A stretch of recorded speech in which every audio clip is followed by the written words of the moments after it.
Aujourd'hui on se retrouve dans une nouvelle vidéo dans laquelle on va parler de ma galère pour trouver un stage. Je pense que je suis pas la seule puisque je le vois autour déjà de moi dans ma promo auprès de mes potes. C'est une galère pour trouver un stage, on va pas se mentir. Aujourd'hui ça va pas être une vidéo dans laquelle je vais te donner des conseils pour trouver un stage. J'ai déjà fait une vidéo sur ma chaîne à ce sujet et d'ailleurs je pense que je vais en refaire une parce que entre temps j'ai appris plein de choses. Je vais plus vous montrer ce que je fais au quotidien pour chercher un stage. En gros toute la semaine je réponds à des offres de stage sur plein de sites différents, donc Indeed, LinkedIn ou directement sur les career centers des entreprises, donc les liens pour trouver des jobs sur leur boîte. Et donc j'ai sélectionné quelques offres hier pour lesquelles on va postuler ensemble aujourd'hui, comme ça vous allez voir comment ça se passe. Il faut aussi aujourd'hui que je refasse une photo pour mon CV et je vais vous montrer comment j'ai refait mon CV. Je l'ai refait plusieurs fois, je l'ai déjà fait une fois cet été et puis là je l'ai refait parce que j'avais pas beaucoup de réponses, donc j'ai commencé à m'inquiéter, à me dire que mon CV devait être à chier, donc je l'ai refait et je vais vous montrer à quoi il ressemble pour voir si jamais ça peut vous donner des idées. Déjà ce qui est important que vous sachiez c'est que moi je suis en M2, donc là c'est mon stage de fin d'études que je cherche, donc je suis assez exigeante pour l'émission et pour ce stage en général, que ce soit l'entreprise ou l'émission. Ce que je cherche aussi c'est un stage plutôt dans la pub et dans le milieu plus de l'audiovisuel, des médias. J'ai déjà défini un peu un secteur au niveau des boîtes, donc aujourd'hui on va postuler pour Warner, donc vous savez ceux qui font les films quoi, et pour les JO parce que hier, alors ça n'a rien à voir avec normalement justement l'univers dans lequel je postule, les gens de ma classe ont vu des offres pour les JO qui avaient l'air pas mal, on va pas postuler et donc on va faire ça ensemble. On va voir comment je peux faire mes lettres et comment je postule. On ira faire les photos après avec Pauline parce qu'on va shooter pour Instagram et je me suis dit que tant qu'à faire on shooterait des petites photos pour le CV.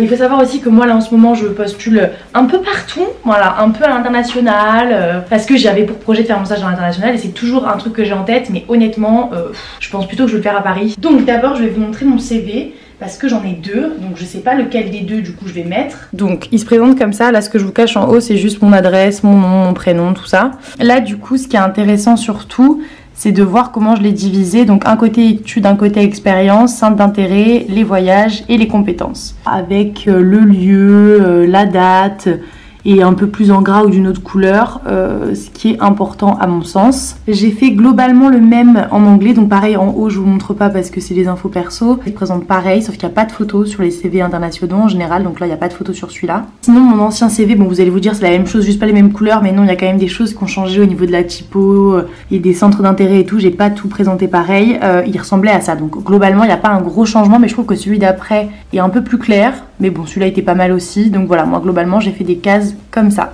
Grâce à l'IAE, on a une plateforme qui met des offres pour des stages. C'est sur cette plateforme qu'il y avait les offres pour Warner, donc on va retourner dessus. On va mettre les lunettes, parce que vraiment regarder un écran, c'est en train de tuer ma vision. Là il y a les offres qui défilent et je vais les lire une à une pour voir pour lesquelles j'ai envie de postuler.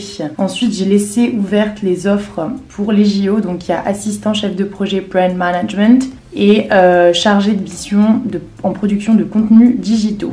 Et vous allez voir, c'est plus ou moins rapide.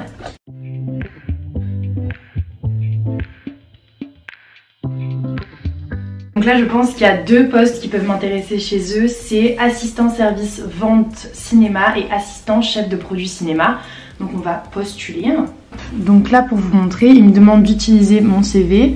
Donc je vais prendre mon CV et il me demande une lettre de motivation. Et en gros cette lettre je la change en mettant le nom de l'entreprise. Des fois je fais des paragraphes sur l'entreprise, des fois non. Ce qui est le plus intéressant évidemment c'est de te renseigner sur le groupe et de dire des choses par rapport au groupe en fait, et d'adapter ta lettre. Donc on va aller lire un peu des choses sur Warner pour les mettre dans la lettre. En général je vais sur leur site à eux pour voir un peu sur quoi ils communiquent, comment eux se revendiquent, et après sur Wikipédia hein, et sur leur LinkedIn. Je prends beaucoup les briefs de leur LinkedIn aussi.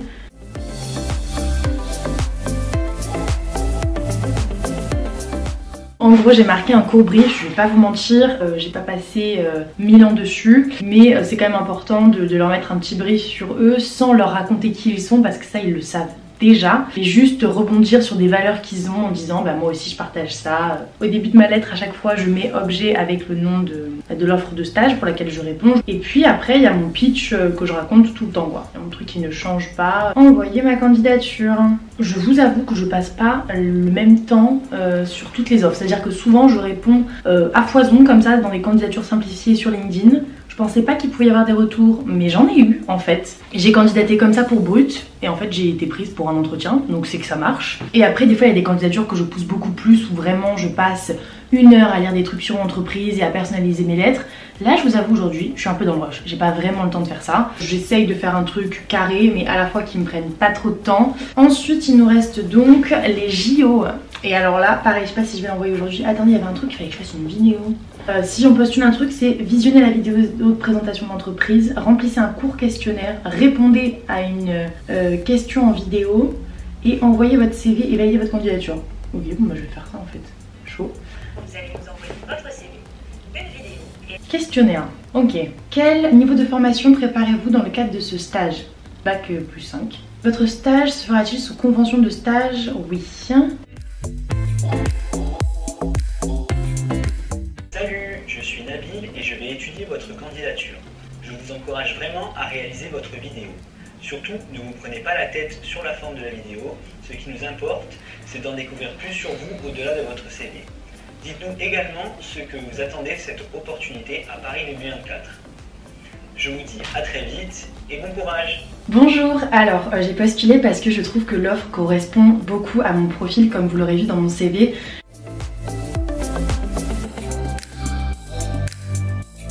Il n'y avait plus de place sur la carte mémoire, de vrais problèmes. Je viens de passer un entretien vidéo, j'avais jamais fait ça, mais c'est cool, en vrai j'aime bien. Et donc là j'ai postulé pour la seconde offre qui est donc chargée de mission en production de contenus digitaux. Pour vous donner un exemple des missions, ils disent aide à la conception et production de contenus digitaux, utilisation et gère les matériels multimédia, captation audio, captation vidéo, logiciel de montage, contribue à la conception des ressources pédagogiques. Alors ça... webinaire, tuto, quiz, support de présentation visuelle, podcast, organise et participe au tournage vidéo expert, shooting, photo, podcast, masterclass, vidéo learning, sur la post-production. Ouais, ça paraît pas mal. Ce qui est chiant par contre quand vous postulez, c'est que quand ils veulent que vous postulez sur leur truc à eux, il faut créer 1 milliard de comptes sur leur plateforme. Moi ça me gonfle quoi. Clairement j'ai pas que ça à faire. À la fois si, j'ai que ça à faire. Là je me suis changée, je me mis une petite chemise. D'abord on va commencer par la photo de CV, après on va faire des photos pour Insta. C'est parti, on a un emploi du temps aujourd'hui serré.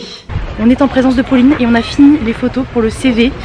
Pauline, est-ce que tu as des conseils pour réussir ces photos pour le CV? Évidemment, petit buste de côté, tête droite, regard déterminé et un petit sourire pour montrer sa sympathie. Elle m'a grave coachée et je pense qu'elles vont être pas mal. Je pense que je vous les insérerai au montage quand j'aurai fini de les trier. Et là on va faire des photos pour Instagram. Voilà, j'espère que cette vidéo elle vous a plu. Si c'est le cas, n'hésite pas à la liker et à me dire en commentaire toi si t'es en train de chercher un stage ou pas. Et on se retrouve bientôt avec une nouvelle vidéo. Bye!